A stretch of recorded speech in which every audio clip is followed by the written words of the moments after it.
just imagine, we've got to go through this for a total of 4 years. I think that today will probably mean more to my district than my last swearing in, because we are definitely living in scarier times. And so I am so elated and grateful, number one, to have another opportunity to serve, but more importantly, to be able to share in my swearing in for a second term with the people that send me to DC. And again, the only people that can fire me, regardless of how many other people around the country want me to be fired. I want my district to always know that they will always be my priority, and they are always my focus. Crockett dissects Trump's claims. Jasmine Crockett began by addressing a point that has been repeatedly discussed.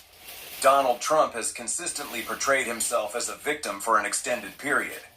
She emphasized how frequently he expresses grievances about being treated unfairly, often pointing to the system as the source of his struggles. However, she highlighted a key contradiction. Trump has been a central figure within that very system. Her facial expression reflected her reaction to the situation, showing clear disbelief and frustration. It was the kind of look someone gives when hearing something that makes them question its logic entirely. Her response did not stop there. She went further, addressing Trump's repeated claims of being unfairly targeted, comparing them to the sheer number of investigations he has faced. Instead of persecution, she framed it as a matter of legal consequences, an outcome that results from actions rather than an orchestrated attack against him. Thought that it was okay to just tell the truth. Instead, we're pushing conspiracy theories, and some of them are killing people. It's the same thing that we have coming out of Doge. It's the reason that people are dying. It's the reason that farmers are losing their farms, because we continue to peddle conspiracy theories. It is time for us to say, Mr. President, guess what? Russia invaded Ukraine. Can we at least agree on that one? Facts matter. Yo, this is literally potentially putting us into an international crisis. We may be heading towards the next world war because we have a president that wants to pal around with Putin and wants to do everything to make him feel good, including lying about who invaded who. She compared the frequency of these cases to a well-known card collection game, implying that accumulating legal charges had become a recurring pattern for him. When laughter arose from the audience, she reinforced her point by making another comparison, suggesting that at the rate things were going, a system of repeated offenses would almost warrant a reward. As soon as this moment unfolded, social media quickly reacted. On platforms like X, formerly known as Twitter, users flooded timelines with reactions. Many created memes featuring altered images of Trump, including edits that depicted him with exaggerated expressions, baby bottles, and pacifiers. One widely shared comment referenced a popular phrase from online gaming communities, while another used a well-known television judge's reaction to emphasize their take on the situation. In response, Trump turned to his own social media platform, where he expressed his frustration in a familiar manner, by posting an all-caps statement reinforcing his perspective. While reactions varied, Crockett's statements undeniably sparked widespread discussion. Her response to Trump's claims and legal issues became a major talking point, with audiences dissecting and debating the exchange long after it happened. As soon as this moment unfolded, social media quickly reacted. Trump turned to his own social media platform, where he expressed his frustration in a familiar manner, by posting an all-caps statement reinforcing his perspective.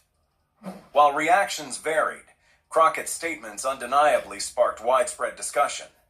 Her response to Trump's claims and legal issues became a major talking point, with audiences dissecting and debating the exchange long after it happened. Crockett exposes MAGA loyalty. Unfortunately, all of MAGA are beholden to their little leader, and they will do anything to get his stamp of approval. Jasmine Crockett did not hold back as she addressed the unwavering loyalty of Trump's most dedicated supporters. She pointed out that regardless of his actions or legal troubles, a significant portion of his base remains firmly behind him. According to her, their allegiance is not based on policies or leadership qualities, but rather on seeking validation from Trump himself.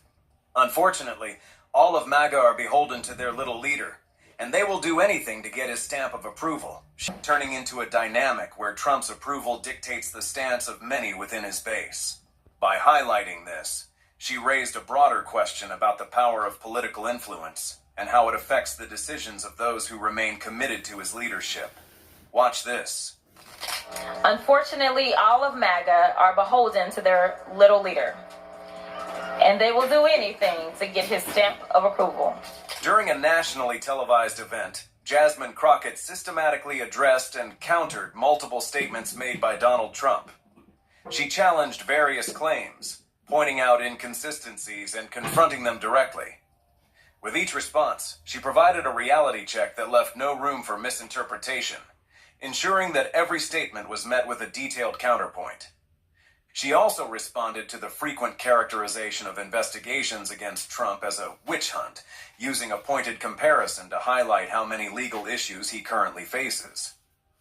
The focus then shifted to the number of indictments against him, which exceed not only the number of lawyers he has, but also the strength of his legal defense strategies. Despite this, he continues to present himself as the victim in every situation. Crockett maintained a confident stance throughout, addressing the subject with firm and direct language. She reinforced that legal consequences stem from actions, and not from an orchestrated effort against him, suggesting that avoiding legal trouble would require avoiding actions that result in legal scrutiny. Her response underscored the idea that accountability is a direct result of choices made rather than external persecution. A call for change. Jasmine Crockett addressed the urgent need for improvements in education, emphasizing that a lack of understanding about key policy issues has real-life consequences.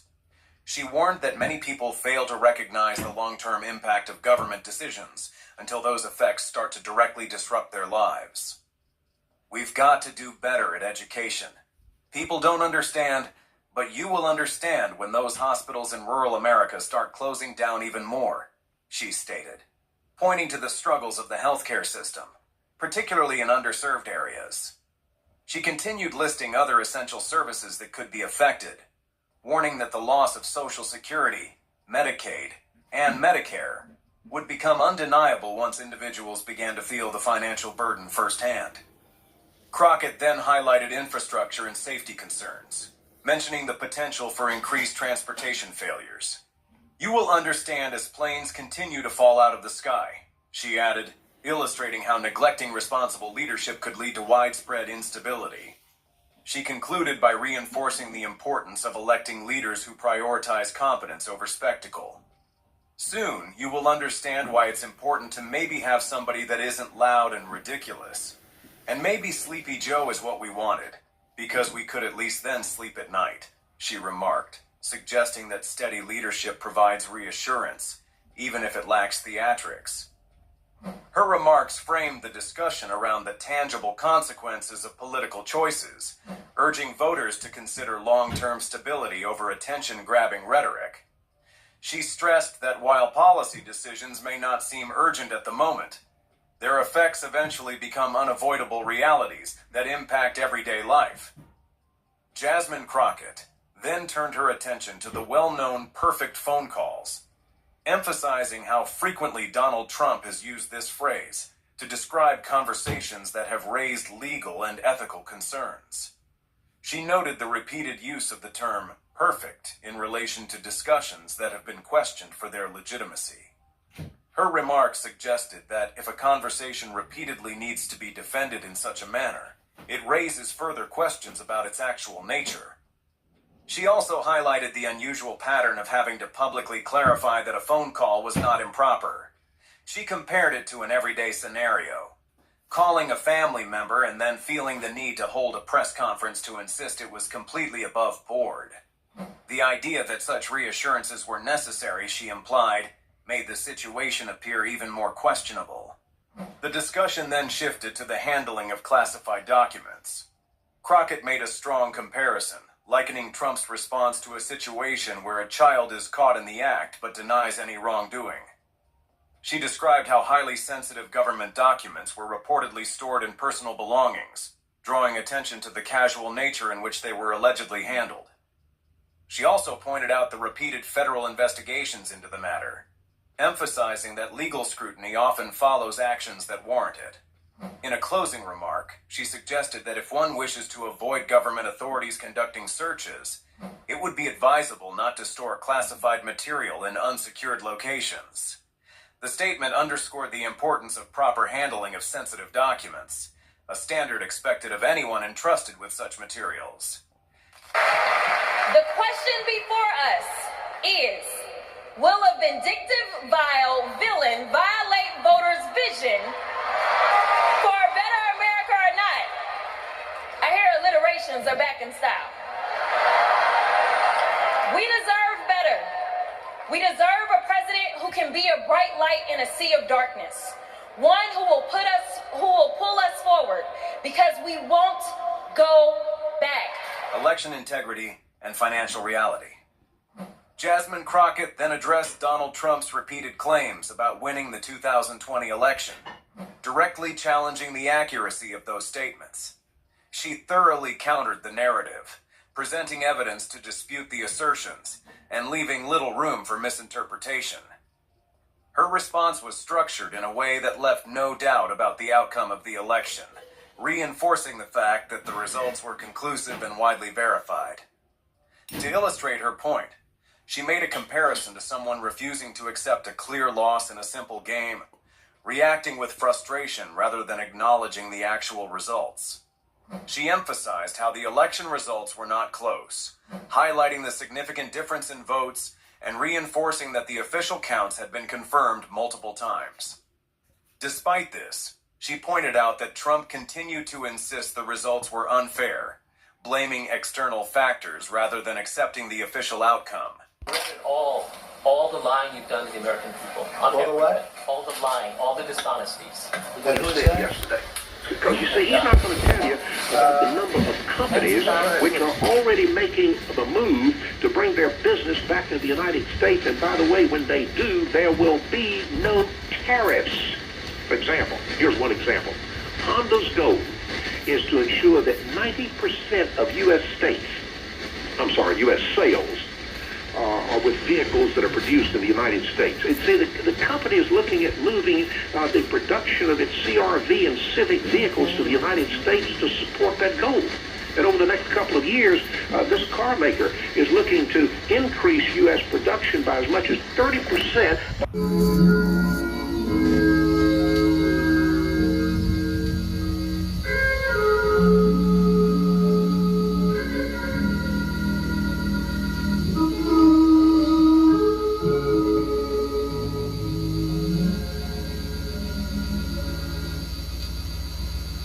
If I could have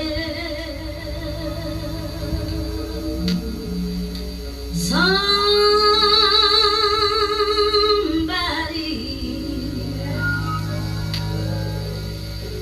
as I pass along, if I could cheat somebody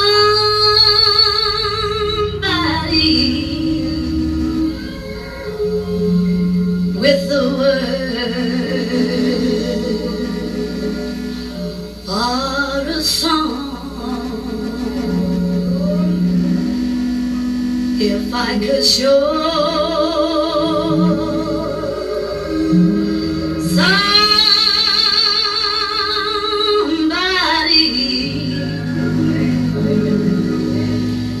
that he is traveling wrong in my living shall not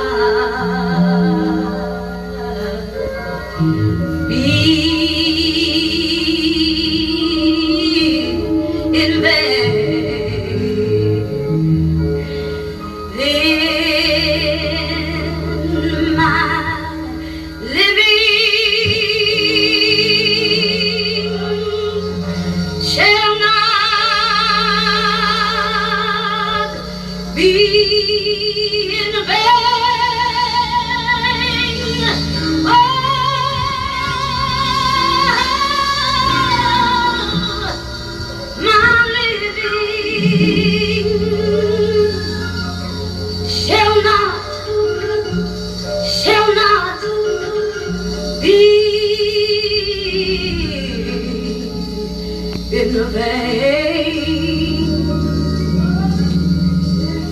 Well, you might just have,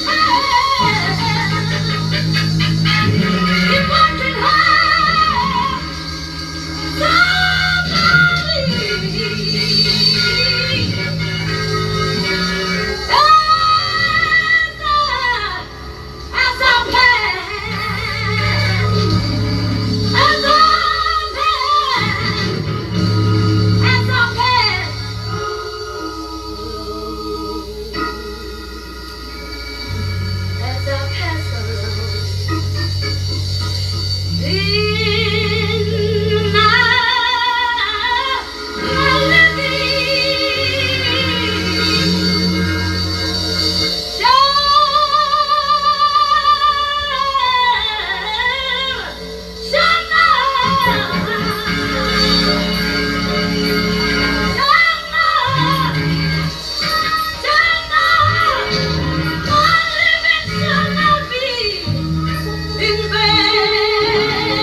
give them a sigh of relief with an extension. And if they know Donald Trump, they know they had better come to the table in those 90 days and make a fair trade agreement with our country, or he will do exactly what he said he would do. And God will do what God said he will do too. Liberals never tell us that Mr. Trump gets a high rating when it comes to the border situation. And no wonder they don't want to face the facts. How about this one? How about the average border encounters? March of 2025 saw the lowest monthly number of border encounters in recorded history at less than 7,200. The lowest daily number of border encounters in February of 2025 fell to less than 200. And what about the drug decreases? In March 2025, the fentanyl traffic at this southern border fell by 54% compared to March of 2024 under Biden. And following President Trump's negotiation efforts, Mexico cracked down on drug traffickers, and they seized 1,500 kilograms of this drug, the largest in Mexican history, and has arrested over 6,000 drug traffickers. Good for the folks in Mexico cooperating with Mr. Trump. And then the liberals won't tell you about these skyrocketing arrests and deportations. You see, in the first 100 days of the Trump administration, they've arrested over 151,000 illegal aliens, and they deported over 135,000. And that includes, by the way, 600 members of this outfit, I believe it's pronounced the Tren de Agro or whatever, who have been arrested or deported, as well as thousands of MS-13 and 18th Street gang members who have fled the country. And these numbers have already surpassed the entirety of fiscal year 2024 under Biden, and we just 100 days into this administration. But now, in all of I said, Mr. Harry, we know what we'll hear this morning. Oh, that's BS coming from that preacher Hogsett. I'm not a preacher. The liberals are now too busy shouting that when illegal immigrants' parents were deported, oh my God, their children were also deported. Well, for God's sake, what would you expect? Oh, how a liberal would love to say that the United States government separated them from their parents. So you can never satisfy a liberal. You give them a sigh of relief with an extension. And if they know Donald Trump, they know they had better come to the table in those 90 days and make a fair trade agreement with our country, or he will do exactly what he said he would do. And God will do what God said he will do too. Liberals never tell us that Mr. Trump gets a high rating when it comes to the border situation. And no wonder they don't want to face the facts. How about this one? How about the average border encounters? March of 2025 saw the lowest monthly number of border encounters in recorded history at less than 7,200. The lowest daily number of border encounters in February of 2025 fell to less than 200. And what about the drug decreases? In March 2025, the fentanyl traffic at this southern border fell by 54% compared to March of 2024 under Biden. And following President Trump's negotiation efforts, Mexico cracked down on drug traffickers, and they seized 1,500 600 kilograms of this drug, the largest in Mexican history, and has arrested over 6,000 drug traffickers. Good for the folks in Mexico cooperating with Mr. Trump. And then the liberals won't tell you about these skyrocketing arrests and deportations. You see, in the first 100 days of the Trump administration, they've arrested over 151,000 illegal aliens, and they deported over 135,000. And that includes, by the way, 600 members of this outfit, I believe it's pronounced the Tren de Agro or whatever, who have been arrested or deported, as well as thousands of MS-13 and 18th Street gang members who have fled the country. And these numbers have already surpassed the entirety of fiscal year 2024 under Biden, and we just 100 days into this administration. But now, in all of that said, Mr. Harry, we know what we'll hear this morning. Oh, that's BS coming from that preacher, Hodsett. I'm not a preacher. The liberals are now too busy shouting that when illegal immigrants' parents were deported, oh my God, their children were also deported. Well, for God's sake, what would you expect? Oh, how a liberal would love to say that the United States government separated them from their parents. So you can never satisfy a liberal. And when one intentionally leaves out this kind of truth, I would describe this morning, that one has lied, because a half-truth is a lie. And then Michael Graves wonders why it is that I refer to the demonic forces of hell that have invaded the Democratic Party. Furthermore, Michael will not dare reveal his motive in attacking the president. So in closing this morning, I want to unveil that. You see, his dream is for Donald Trump to fail. To fail. He makes that very failed, you sorry bitch. And to assure failure, he rushes the idea of judge shopping. You know, finding judges that'll block this man from any progress that he could possibly make. And if this strategy is successful, then the Democrats can take over the Senate and the House in 2028, and Trump will become a lame-duck president. And Michael will be able to get on WBAG and say, at the end of his term, you see, he's the worst president who ever occupied the White House. I want to tell you something this morning in closing, folks. Anybody who engages in that kind of thinking has no love for the United States. And while they God damn it, you ain't got none for us. You talk about Obama like hell. In 2026, they need a warning this morning. And I want to tell you, it doesn't come from me. It comes from a fellow by the name of Dear Charlie, who issued to us prior to the 2024 election.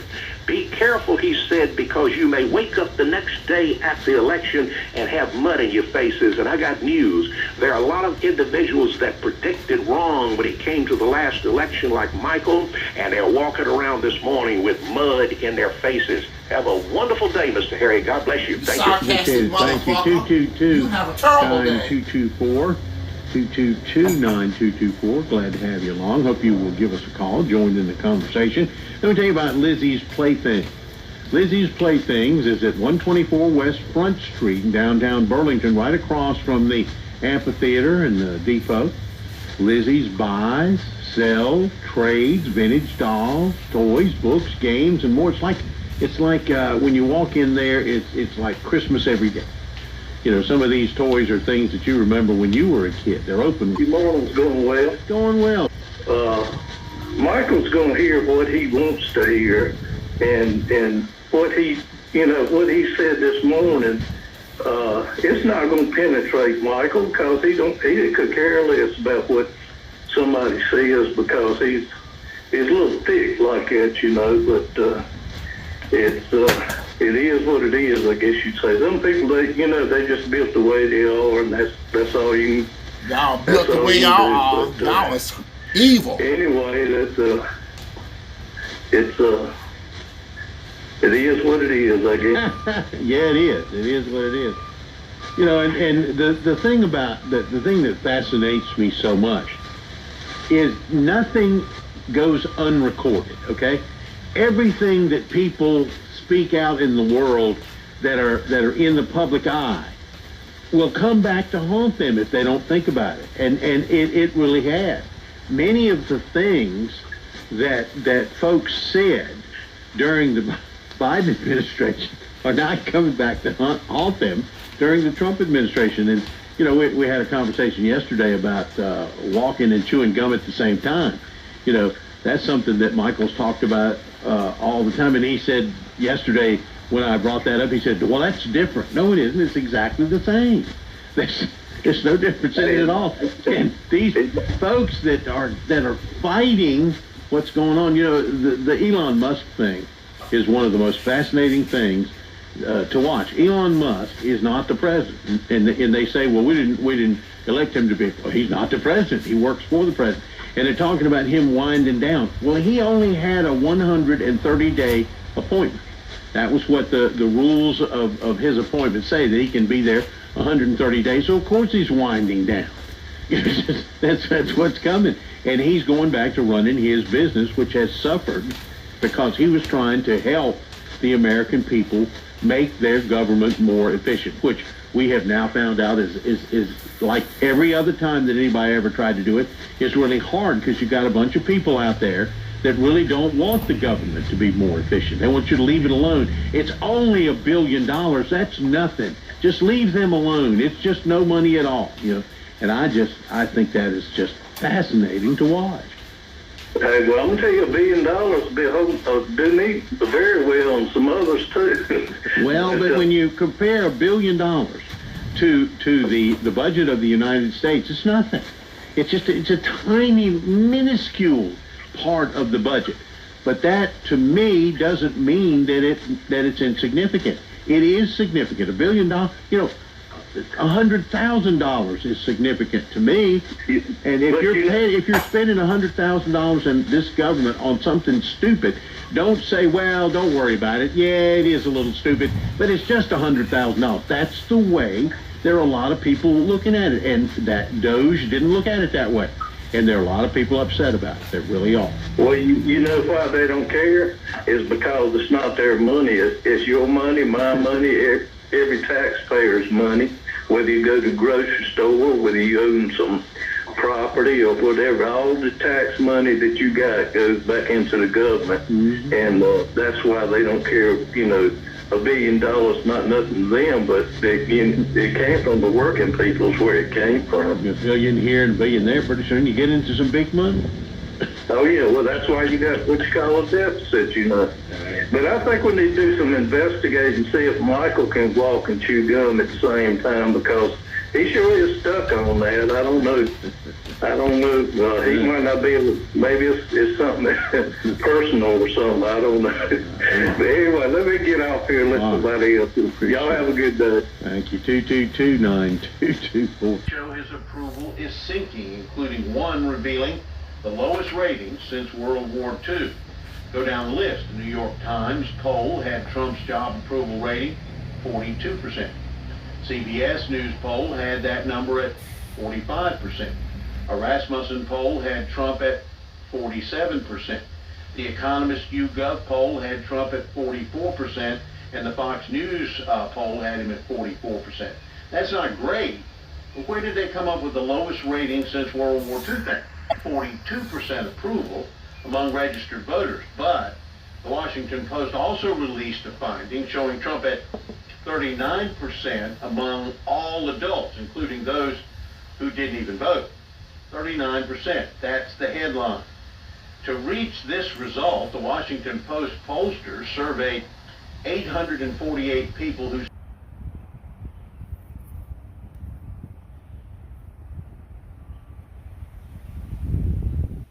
we all know what happened. You know, we had a great quarterback. He decided to take a knee, you know, for that, and that became a firestorm, you know, and it wasn't just him, you know, him and some of his teammates. And then it became about everything except what it was about.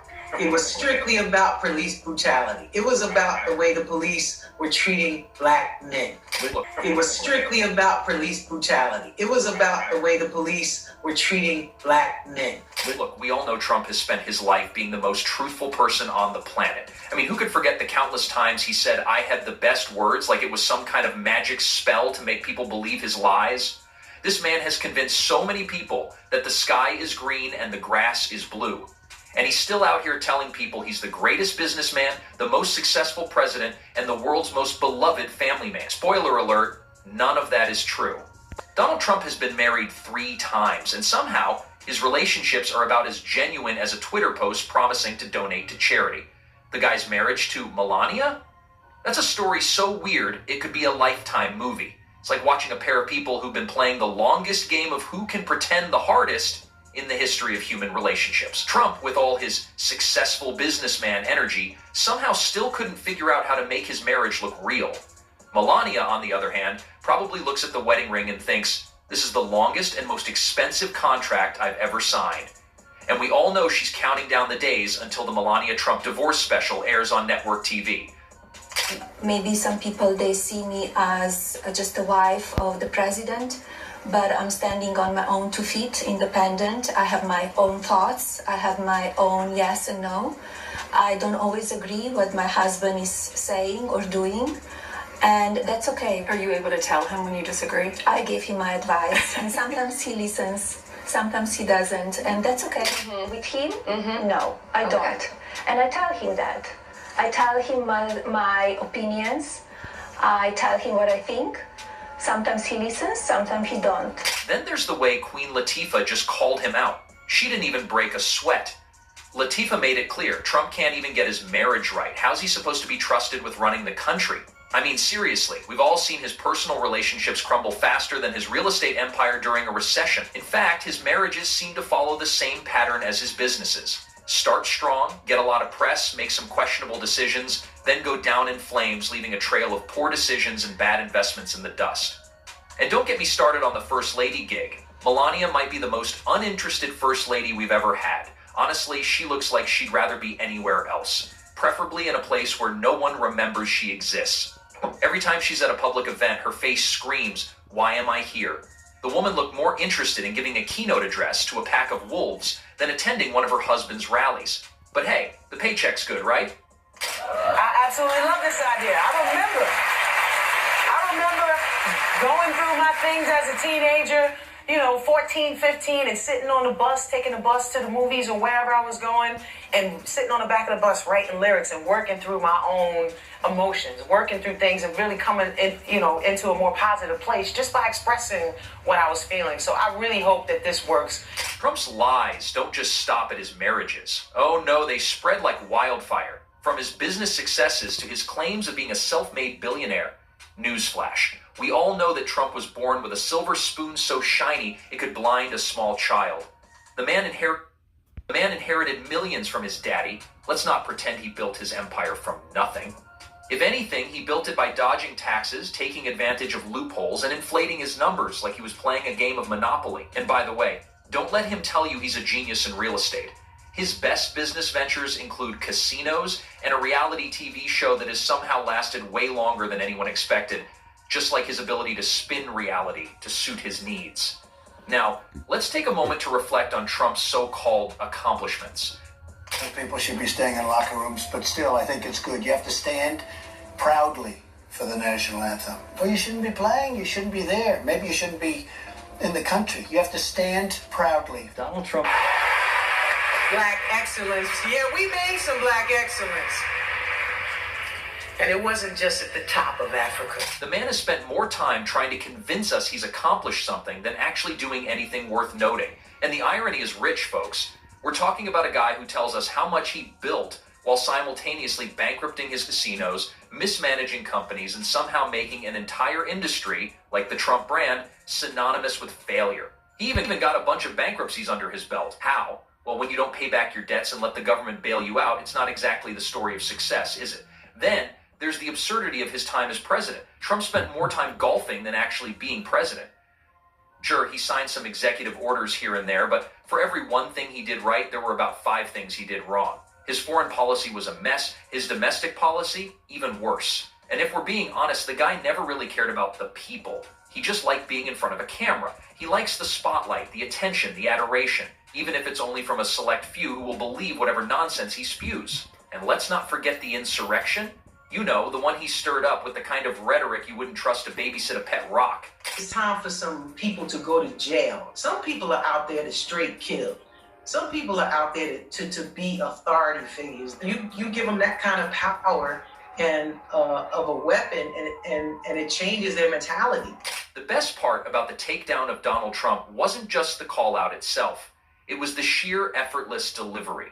This wasn't a long, drawn-out, politically charged interview where the air is thick with tension. No, this was quick, direct, and so satisfying it felt like a scene ripped straight from a Netflix special. You know the kind, one where the main character just drops a truth bomb that leaves everyone speechless. Trump has spent years selling us this image of himself as the greatest businessman, the master negotiator, and let's not forget, a genius when it comes to marriage, because why not throw that in there too? But then, in one simple, no-nonsense line, Latifah flips the script. All that nonsense about Trump being some larger-than-life figure, this paragon of wisdom and success, gets tossed into the trash like a poorly written reality show. So many of us, again, when we first saw this, thought it was suspect because at no time ever has Donald Trump or anybody else suggested that he was providing financing to the Black Panthers when he was in college. Second of all, again, if you look at logic here, Donald Trump was at Wharton. His daddy, brought him into the school. He didn't have the grades. And there's nowhere in the hell that Donald Trump will be crossing paths with the Black Panthers, especially in Oakland. Yeah, so those things don't line up. The sheer simplicity of her remark exposed the ridiculousness of his self-created persona. It was a micro moment that perfectly encapsulated the audacity of Trump's claims, making it clear that no amount of self-promotion can hide the truth for long. Here's the thing about Trump. He's so used to lying that it's like second nature to him. He lies to his supporters, his family, his employees, and even himself. And honestly, he probably believes half the stuff that comes out of his mouth. It's like he lives in a constant state of delusion, thinking if he says something enough times, it'll magically become true.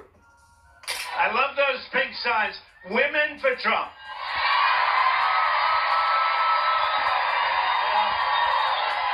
I love the signs behind me. Blacks for Trump. I like those signs. Blacks for Trump. You watch. You watch. Those signs are great. Thank you. Maybe that's why he keeps doubling down on his lies, especially about his marriage. Because deep down, Trump can't handle the truth. He'd rather lie, obfuscate, and play pretend in a world that only exists in his warped reality. The only problem is, more and more people are waking up to it. And Latifah's truth bomb is just the latest example of how his house of lies is slowly crumbling. At this point, the only thing more predictable than Trump's lies is his inevitable failure. Whether it's in his personal life, his professional career, or his time as president, the man has left a trail of broken promises, missed opportunities, and public humiliation. Yet he still manages to find a way to deflect the blame onto everyone else. This time, no one was having it. Everyone saw through the facade, and there was no fear to say what everyone else has been thinking. Hey, look, I ain't gonna lie, bro. The black community was not fucking with Trump, you know what I'm saying? But when that PPP shit and all that shit came out, black people forgave him. And that's the funniest part of it all. Trump really thought he could pull the wool over everyone's eyes forever. He really thought he could be the truthful man with his little golden empire and his perfect marriages. But in reality, he's just a guy who couldn't even keep his marriage together for long enough to make it to the second term. So here's the thing, Donald. Maybe it's time to stop pretending, stop lying, and just face the facts. You're not a businessman, you're not a family man, and you're definitely not a good president. But you sure are a great punchline. Ease up on the tricks. To the Black and Hispanic communities, I want to thank you for the tremendous outpouring of love and trust that you have shown me with your vote. We set records, and I will not forget it. I've heard your voices in the campaign, and I look forward to working with you in the years to come. This takedown was more than just a mic drop moment. It was a reality check for anyone still willing to buy into the Trump narrative. You know, the one where he's the misunderstood genius fighting against the corrupt establishment. Latifah wasn't having it. She cut through the nonsense like a hot knife through butter, exposing Trump's penchant for tall tales and contradictory statements. It wasn't even about just pointing out his lies. It was about putting him on blast for the absurdity of it all. Trump likes to dance around the truth like it's an inconvenient detail. But Latifah? She brought the truth to the table with the kind of no-nonsense flair that only she could. While Trump was busy trying to rewrite history, Latifah stood firm, a reminder that some people still believe in telling it like it is. It's hard to imagine Trump ever being comfortable with that kind of honesty, though. For him, the truth is a moving target, and the aim, well, let's just say it's all over, as Stephen A. Smith closed the chapter. I love how y'all pick apart me on Hannity. I was on Cuomo on News Nation an hour earlier. I ain't hear nothing about that. I was on MSNBC at least twice over the last month. I ain't hear nothing about that. I was on CNN, Abby Phillips, Laura Coates, several times. I ain't hear nothing about that. Okay? Oh, Stephen A., a contributor to Fox. I'm no contributor to Fox News. I show up on all the networks. I was on Real Time with Bill Maher on HBO. I'm sorry, I ain't hear nothing about that. I've repeatedly said, I think Trump will cause civil war in this country. I can't vote for the brother. Y'all just gonna ignore that. Why am I bringing all of this stuff up? Because the second black folks find somebody from our community that doesn't march 100% lockstep with one another, they a sellout. They this, they that. Shut the hell up. This is getting ridiculous. Okay? Maybe next time Trump can take a page out of Latifah's book and learn how to keep his story straight. But then again, maybe that's asking too much. After all, he's been spinning lies for so long that it seems more like a reflex than a deliberate act. You have to wonder, has he forgotten what the truth even feels like? At this point, expecting him to tell the truth is like expecting a bull to tap dance. It's just not going to happen. Sad part is, not to mention that there's literally a Christian church on every corner in a black neighborhood. And then a Christian's favorite line is, there's power in the name of Jesus. There's literally power in anything you put power into. If you believe in something, you're putting power into it. I've seen miracles. I've seen demons being cast out in the name of Jesus. That's witchcraft. Yes, Jesus is a slave ship. You know how they say the truth hurts? This is about to hurt. I'm only using this picture as a reference because I know a lot of people probably won't look this up later themselves, but pause and read. The whole image of Jesus Christ was created at a council meeting by Constantine, the Council of Nicaea. What they did was they took a whole bunch of different books and put them into one book and called it the Holy Bible. Then they legalized Christianity, and then they used that religion and the image of Jesus Christ to mentally enslave our people. They made books about it, how to make a into a Christian slavery. And since Google removed this image off the internet, I had to take a screenshot from my old cell phone. But you can buy the book for this. They even had a law that specifies black people who convert to Christianity will always remain slaves. And the sad part is, especially our elders will defend Jesus with their life. The only way through heaven is through Jesus. Jesus saves. Jesus saves. Saves who? Again, using this picture as a reference, but this is Jesus right here. This is the slave ship. Before you Christians try to jump down my throat about this, please answer one question. If this concept of Jesus Christ is the only way to heaven, why would they create books on how to force someone to be a Christian? Someone that they hated. I mean, they didn't love us, so why would they want to save us? Not to mention that there's literally a Christian church on every corner in a black neighborhood. And then a Christian's favorite line is, there's power in the name of Jesus. There's literally power in anything you put power into. If you believe in something, you're putting power into it. I've seen miracles. I've seen demons being cast out in the name of Jesus. That's witchcraft.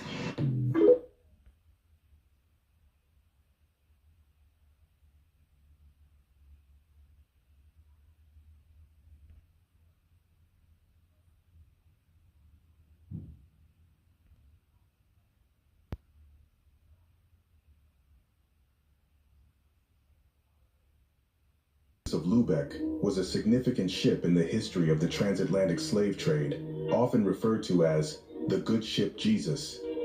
This vessel was one of the first English ships involved in transporting enslaved Africans to the Americas, specifically under the command of Sir John Hawkins, who is recognized as one of the first English slave traders. In 1562, Hawkins embarked on his first voyage aboard the Jesus of Lubeck, during which he captured hundreds of Africans, primarily through violent means and by plundering Portuguese ships. He sold many of these captives in what is now the Dominican Republic, thus initiating a cycle of exploitation that would last for centuries. A ship named Jesus engaged in the brutal practice of slavery highlights a profound hypocrisy. Many have argued that this represents one of the worst cases of taking the Lord's name in vain.